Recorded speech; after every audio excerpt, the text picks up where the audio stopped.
And unfortunately, the wave of violence across our city claims more victims this past weekend, with people wounded from shootings. As you know, the causes of crime are very complex, with experts blaming poverty as well as drugs. But we're learning tonight that mental illness also plays a pivotal role. Eyewitness News reporter Rich Van Wyk tonight on how Metro Police is training its officers on tracking this very sensitive issue. New and veteran street cops watching scenes from the movie A Beautiful Mind see the ugly side of mental illness they confront almost every day. Michael Phillips has 15 years with IMPD. Some days it feels like you can talk to every single person in the county that has a mental illness. It's difficult to calculate the amount of crime attributable to mental illness. However, the Marion County Sheriff's Department says 40% of jail inmates are classified as mentally ill. Every day, the jail staff distributes 700 prescriptions to treat a variety of mental illnesses. Who are the mentally ill?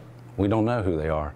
You know, they could be on any kind of a run. Bipolar disorder and schizophrenia are what we would consider much more chronic. That's why IMPD makes this training a priority. If officers can't quickly see the symptoms of someone suffering from extreme mental illness, and then how to de-escalate and communicate with these people who have a different reality than we do, then we have a problem.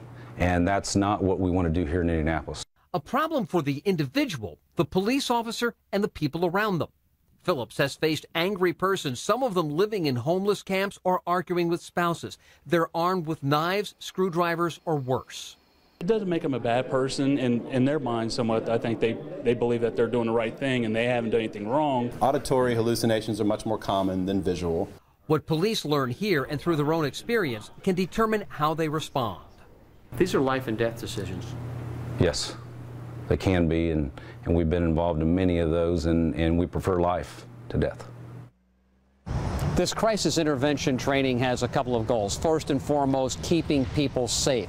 Secondly, getting help to the people suffering from mental illness, commanders say, so that later on down the road there aren't more serious, more violent problems. IMPD says it is one of just a few local police departments giving this type of training to its street officers. Andrea?